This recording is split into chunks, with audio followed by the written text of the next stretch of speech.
আমরা গতিবিদ্যা চ্যাপ্টারের এই পর্যায়ে প্রাস সংক্রান্ত টপিকটা আলোচনা করব। তো আমরা টপিকের হেডিংটা প্রথমে দিয়ে নিচ্ছি। ইংলিশে বলা হচ্ছে প্রজেক্টাইল, বাংলায় বলা হয় প্রাস। প্রজেক্টাইল বা প্রাস। আমরা ধরে নিচ্ছি কোনো একটা সারফেসে একটি বস্তুটিকে অনুভূমিকের সাথে তির্যকভাবে v0 আদিবেগে নিক্ষেপ করা হলো। আমরা ধরে নিচ্ছি নিক্ষেপণ কোণ আলফা। কিছু সময় পর বস্তুটি এরকম একটা গতিপথ রচনা করবে। আমরা ধরে নিচ্ছি এটা আমার এক্স অক্ষ এবং এটা আমার ওয়াই অক্ষ। আমরা জানি যে কোনো একটা বেগের দুইটা উপাংশ থাকে, একটা হচ্ছে এক্স অক্ষের দিকে আর একটা ওয়াই অক্ষের দিকে। আমার আদিবেগ যেটা v0 সেটার এক্স কম্পোনেন্ট হচ্ছে v0 cos আলফা, আর ওয়াই অক্ষের দিকে যে কম্পোনেন্ট বা উপাংশটা আমরা পাবো সেটা হচ্ছে v0 sin আলফা।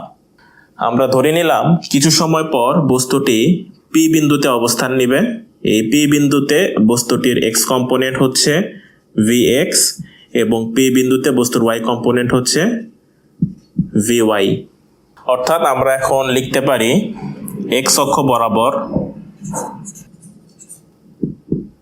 প্রাসের বেগ, সূত্র বেগ vx।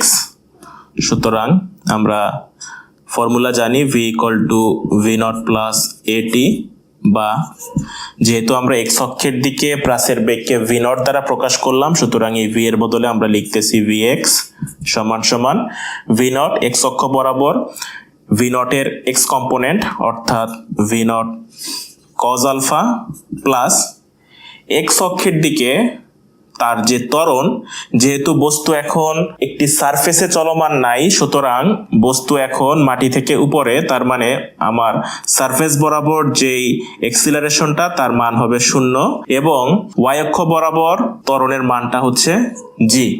তাহলে এখানে a এর মান হচ্ছে আসলে ax * t = v0 cos alpha plus 0 * t। Finally আমরা যে লাইনটা লিখতে পারি, সুতরাং vx = v0 cos আলফা। এটাকে আমরা 1 নং সমীকরণ দিয়ে রেখে দিলাম। এখন y অক্ষ বরাবর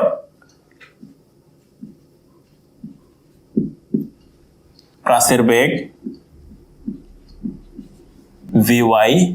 সুতরাং আমরা লিখতে পারি vy = y অক্ষ বরাবর আমার ভেলোসিটির y কম্পোনেন্ট বা উলম্ব উপাংশ, তার মান হচ্ছে v0 sin alpha plus ayt, বা vy = v0 sin আলফা। আমার y অক্ষ বরাবর গ্র্যাভিটেশনাল এক্সিলারেশন সেটা হচ্ছে g, এর মান নেগেটিভ, সুতরাং -g। এটা আমার 2 নং সমীকরণ। এখন ধরা যাক বস্তু যখন পি বিন্দুতে অবস্থিত তখন তার বেগের ডিরেকশন হচ্ছে এই বরাবর। এটা আমার ফাইনাল ভেলোসিটি। তো আমরা ফাইনাল ভেলোসিটিতে vx এবং vy এর যে মানটা পাবো, আমরা দেখতেছি এখানে vx এবং vy এর মধ্যবর্তী কোণটা আসলে 90 ডিগ্রি। আমরা লম্ব উপাংশে বিভাজন করলাম, সুতরাং v এর মান ফাইনালি যেটা দাঁড়াবে সেটা হচ্ছে vx তার স্কয়ার প্লাস vy তার স্কয়ার। অর্থাৎ আমরা 1 নং সমীকরণ থেকে vx এর মান ক্যালকুলেশন করব এবং 2 নং সমীকরণ থেকে vy এর মান ক্যালকুলেশন করার পরে ফাইনালি এই v = √vx² + vy² দিয়ে আমরা রেজাল্টেন্ট ভেলোসিটির মানটা বের করব। আর যেহেতু বেগ একটা ভেক্টর রাশি, অর্থাৎ ভেলোসিটি একটা ভেক্টর কোয়ান্টিটি, সুতরাং আমার বেগের যেমন মান থাকবে একটা দিকও থাকবে। সেই দিকের মানটা আমরা বের করব tan θ দিয়ে। tan θ = vy/vx, বা θ = tan ইনভার্স vy/vx।